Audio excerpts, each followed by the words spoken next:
mag-isip ka na ng control. Eh, paano kung bihira kang pumunta? Wala na. Meron din nagbibisita na nakamotor lang. Tapos kung manggari sa kuyang permahan. Tatanong, ang ganda na ng kalamansi. Tinakaporma. Ang ganda na ng kalamansi ko. After 1 week, patan niya nang itim na yung dahon ng kalamansi ko. Dami na palang white rice. Kaya kailangan po ay regular monitoring with proper result. Huwag lang yung mag-selfie my day at the moment. Kailangan po, puntahan natin yung kalamansi natin, i-observe natin, at the same time, ganyanin natin yung dahon. Kasi may ang karamihan po ng insekto nasa ilalim. Okay? Sana po makatulong. Ano ang gagawin para matuto ng peste? Dapat Bisitahin. proper monitoring. Yan, ito po kangke. Pagka ganyan po, sabi ko nga kanina, pwede nyo pong itry yung mga copper-based fungicide. Ano? Kasi po ang copper-based fungicide, sabi ng mga company, fungicide na siya at the same time, bactericide. Okay? Pagka grabe po, ang tama po yung ganito, pwede po kayong gumamit ng mga copper-based fungicide. Ano ba ang ilay ng mga copper-based fungicide? Meron pong copper hydroxide, copper oxychloride, copros oxide. Pili na lang po kayo. Ano? Pili na lang kayo. Yan, canker po. Ito po. Ito yung pinaka-damage niya sa dahon at the same time po sa bunga. Okay lang po pagka ganito. Marketable pa yan. Pero kung pagka ganyan na, medyo nababa po yung quality. Next, cirrhosis. Cirrhosis, a graft-transmissible citrus disease caused by a virus. Is prevalent in the Philippines and affect by various citrus varieties including sweet orange, mandarin, and pomelo. Symptoms include bark flaking, flaking on the trunk. Pag sinabing flaking, ano man gusto sabihin? Ibitak. Tutok lang. Yan. Dahil yan sa cirrhosis, natutok lang. And then, interval yellow flaking on leaves and a general decline in tree performance. While trees don't die from cirrhosis, they experience significant yield reduction and overall decline. Meaning to say po, pag napabayaan natin, hindi naman siya basta-basta mamamatay, pero yes, expect nyo po, babagsak ang harvest nyo. Lalong-lalo na ngayon, napaka-mahal ng kalamansi. Kaya, congratulations po sa may harvest. Kasi Sir Roy, tumatawa parang may harvest. Sino pa may harvest ngayon? Sino po ang nag-harvest ngayon? Ito. Si Sir Ngiting. Ngiting tagumpay. Ngiting tagumpay. Ikaw, Sir, meron? Ayan. Kanti lang. Ikaw, Sir, meron? Ha? Pahabol pa lang, sir. Si Sir Roy, Matang hito pa lang. Pagbenta, pero pag cheras altas, meron. Hindi na lumalabas na, okay?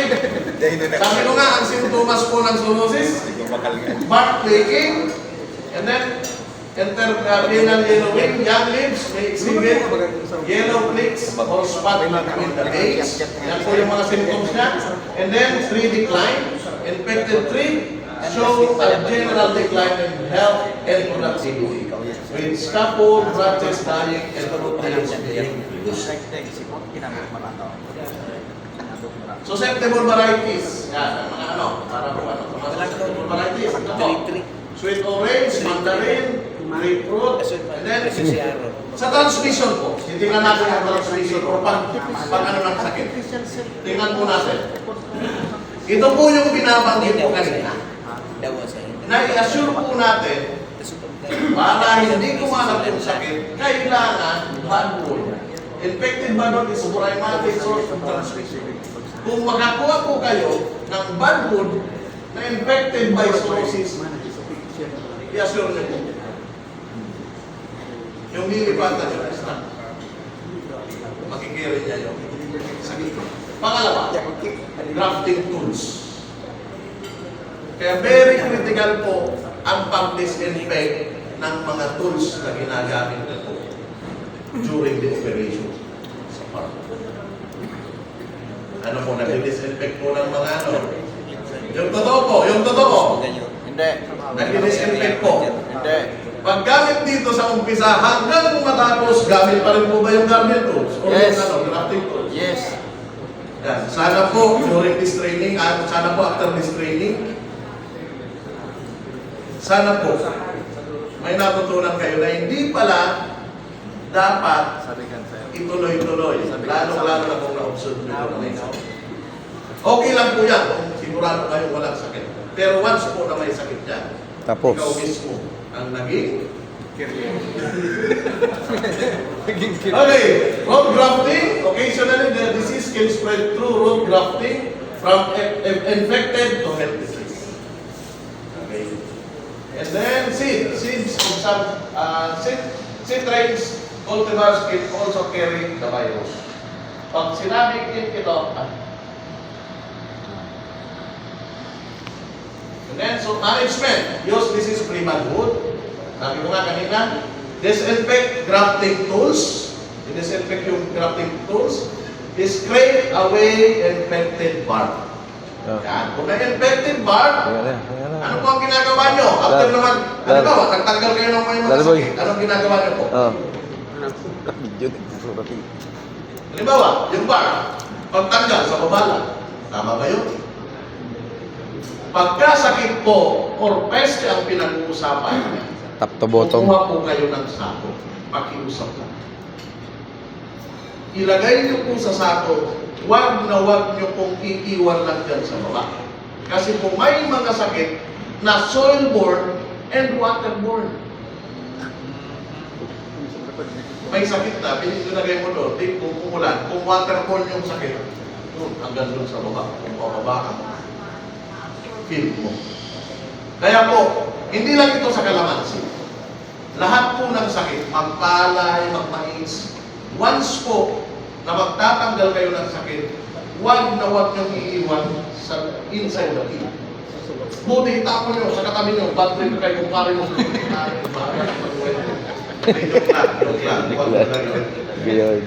Joke lang. Huwag ganun. Basta po, tatandaan natin, kung magtatanggal tayo ng infected na branches, leaves, bark, i-assure po na may lalagyan tayo.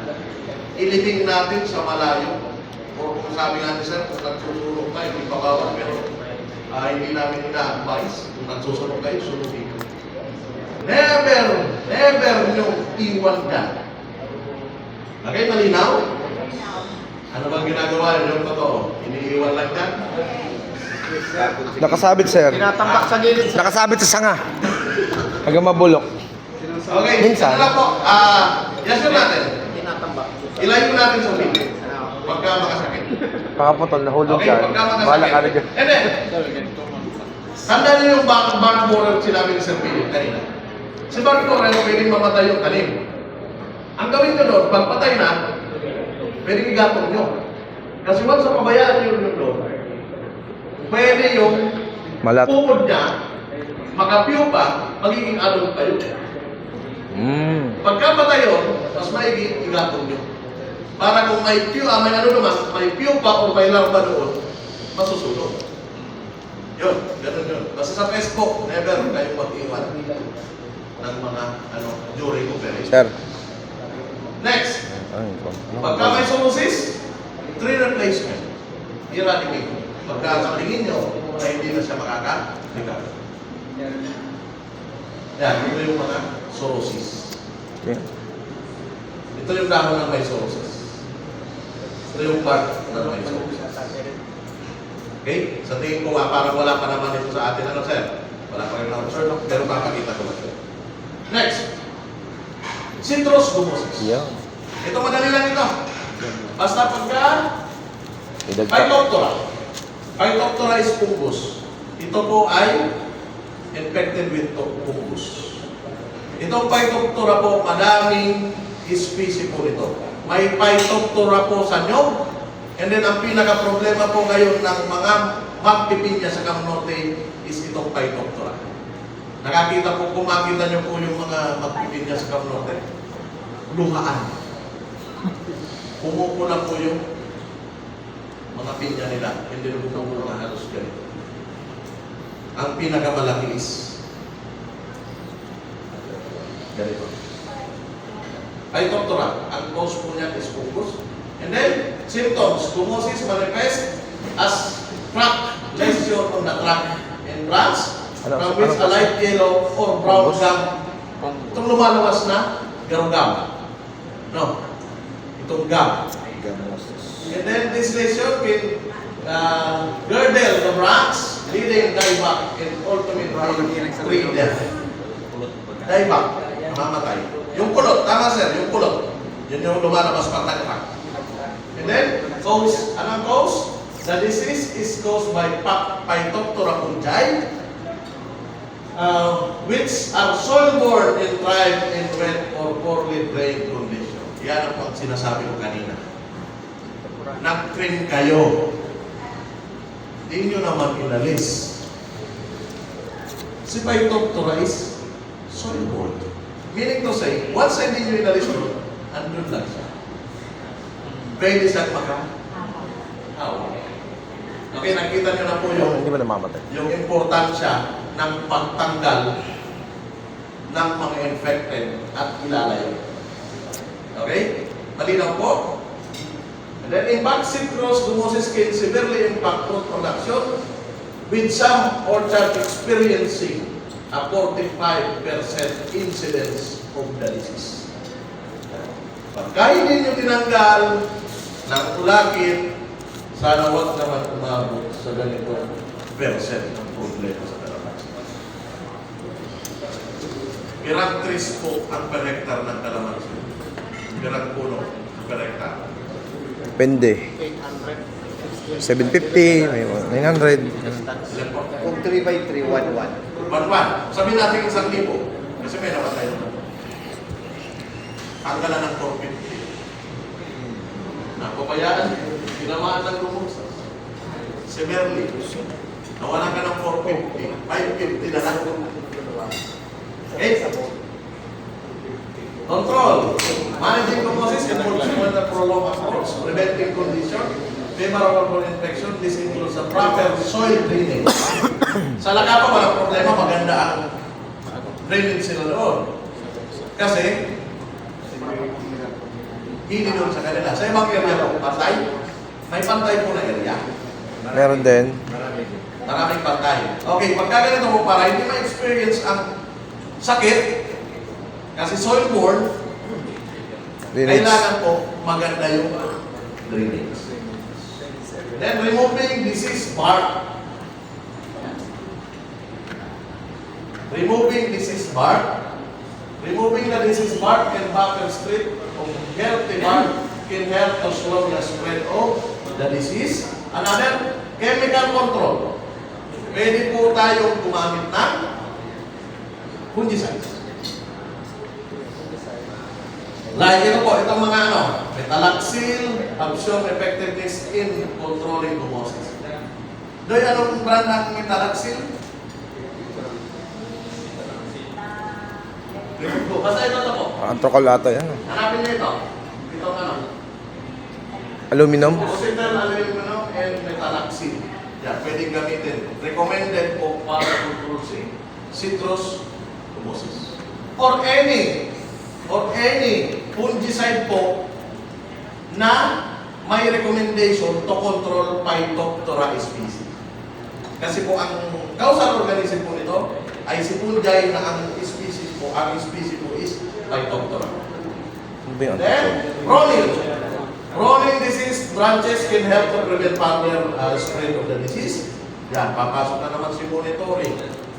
Pag nakita nyo, infected, nakita nyo na hindi na mag-cure, lagarin. And then, nokulong, Phytophthora can be dispersed through soil, irrigation, water, and wind.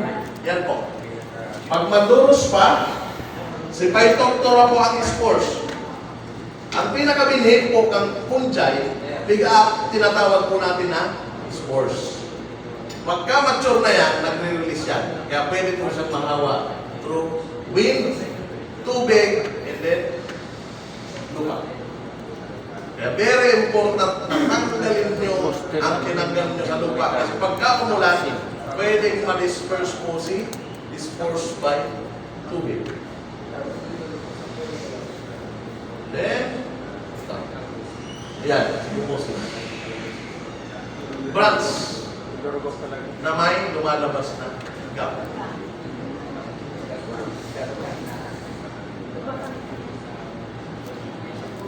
Okay, powder mildew. Nakaka-experience po ng powder mildew. Ang powder mildew po, ang causal organism again is fungus. Ang powder mildew po, madali lang siyang maano. May kulay puti. Ganito. Yan. Ito po, madali siyang tandaan. Powder. Sino po nagtatanim ng kalabasa? Pagka may mga pulila yung dahon. Sili. Powder mildew, pero ibang species lang. Okay? Yan, powder mildew po. Sa patulang magaling. Anahay ka na. Hey! Ano yung? Paano ba maano si ano? Ano yung Si powder importante? mildew. Positil. Aluminum. So, dense Galaxy. planting can create more humid environment favoring fungal disease. Napaka-importante po ng distance. Sa sakit, sa peste po, napaka-importante po na sumunod tayo sa proper distance. Bakit? Napakalaking role po ng distance para makapenetrate ang Sunlight. sunlight. Kailangan po nakapenetrate ang sunlight. Kasi po ang sunlight, isa rin po, isa rin way para Control. hindi lumala yung sakit o yung peste. Pagka dense, yun, masyadong humid, buwelo yung sakit. Another, cultural practices, good sanitation. Remove infected plant parts. Yan, ulit. Nakikita nyo po, yung management pagdating sa sakit. Halos same lang. Tatanggalin, alisin. And huwag iiwan sa Dapat talaga harayo na. Minutes. part. Mga 5 na na. Increase light intensity. Yan, nabanggit ko na kanina. Pruning. Yan, prune. Chemical control. Yan na pwede. Dito style. Agricultural practices, chemical control, and other measures is often the most effective way to manage powder mildew. Integrate natin, wag lang tayo mag-ano sa example. Nag-proning na tayo. After nag-proning tayo, spray tayo ng Pag-decide. para in case na may nalihisan kita, tayo na lang. Pag-decide. Okay, malinaw? Ano ang mga example? Kang fungicide, ito po. I don't know kung may cumulus pa. Ito, Amistar, medyo mahal ito. Mahal yan, sir.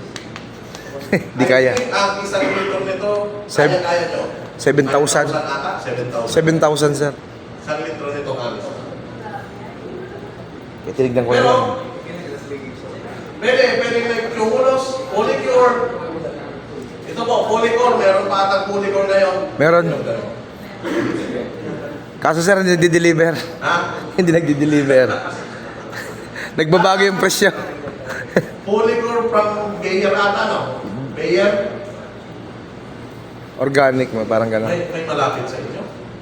Pwede din kayong gumamit ng trichoderma. Nag-try na kami, sir. Okay? Pagka fungus po ang problema, hindi pa gaano malala, pwede po kayong gumamit ng trichoderma. Ano ba si trichoderma? Si trichoderma po ay isang fungus na pinoproduce po ng aming opisina. Ano ang ginagawa po ni trichoderma?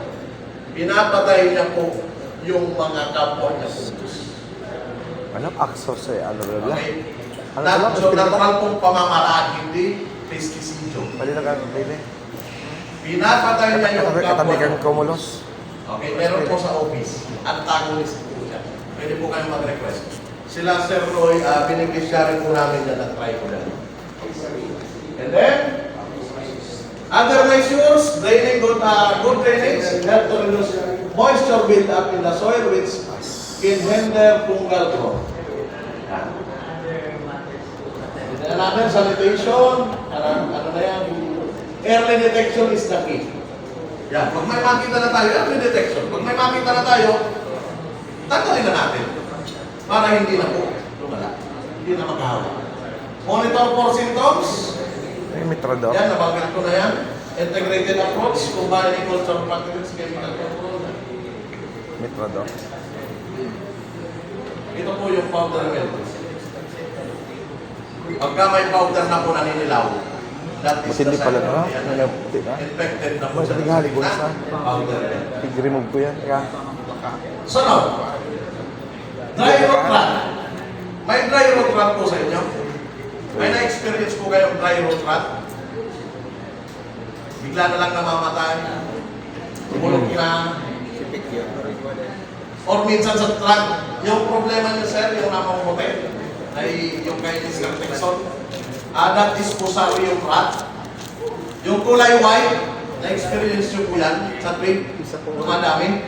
Yes, sir. Tapos pagka sobrang infected na, nag-replate, kumakatal, Sa po yun. nagkakatal siya, Sa po yun na ubak. that is Fusarium po. Infected by fungus. Pagka mainit, sa Laguna, sabi rin Mr. Texo, pagka mainit, tumitigil siya. Kasi, sabi ko nga, pagka fungus mas pabor sa kanya yung mataas yung gusto. Pagpasa. food control. And then, Fusarium solani. That is a fungus po, Fusarium solani. Day ba? And then crown decay, causing wilting, yellowing, and eventually leaf drop, followed by twig dieback. Big dieback, and then while the disease can spread from nurseries and orchards, it develop, is often exacerbated by factors like poor drainage, overwatering, and other stress on the tree. Kaya mostly po ito yung palaging natutuligan or yung poor drainage or palaging umulan. And then symptoms, root and crown decay, dark moist decay, particularly below the soil surface, which later dries and adheres to the wood. Yellowing and dropping of leaves, naglalaglagan po yung dahon, nag-yellow muna. Naka-wifi ka na. Mahulog, twig dieback. No, twig dieback, welt and collapse. Maalang, and then, tumba. Root discoloration. Roots may show reddish, purple, or greenish discoloration. Factors influencing development. Yung mga factor. Ilot is soil conditions. Another, or drainage, overwatering. Environmental stress. Factors like prolonged heat, water stress, other factors that can weaken trees and make them more susceptible. Most factors, certain citrus rootstock, and cultural practices, inadequate fertilization, irrigation, and pruning can also contribute to the disease development. Management. Remove and destroy infected plant and debris. Improve drainage. Water management. Fertilization. Yan. Use balanced fertilizer and avoid excessive nitrogen. Focus tayo. May gumagamit po ng maraming nitrogen pag nag-fertilize ng citrus. Complete. Mas maganda po, pwede ba? Mas maganda talaga complete. Complete. And avoid din po yung gumagamit ng excessive na nitrogen or urea. Pruning, biological control. Okay, biological control po, sabi ko nga. Pwede po yung rhizobacteria and other beneficial microbes.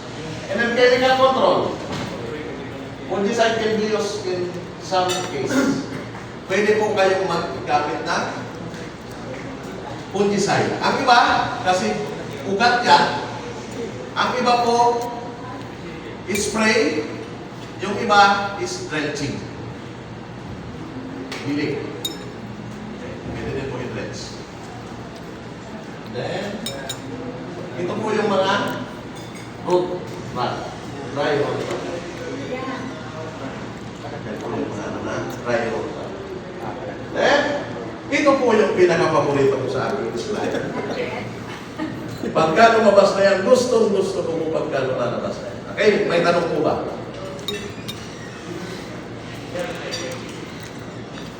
Hindi po.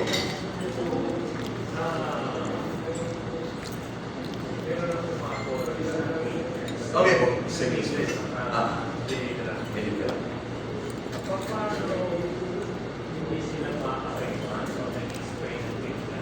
Yan lang. Kung sa pagpatay, pwede tayo mag-spray sa gabi. Kasi, yung bis, nasa kayo.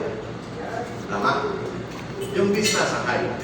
Magiging problem natin, in the morning, paglabas, may mga insecticide po ba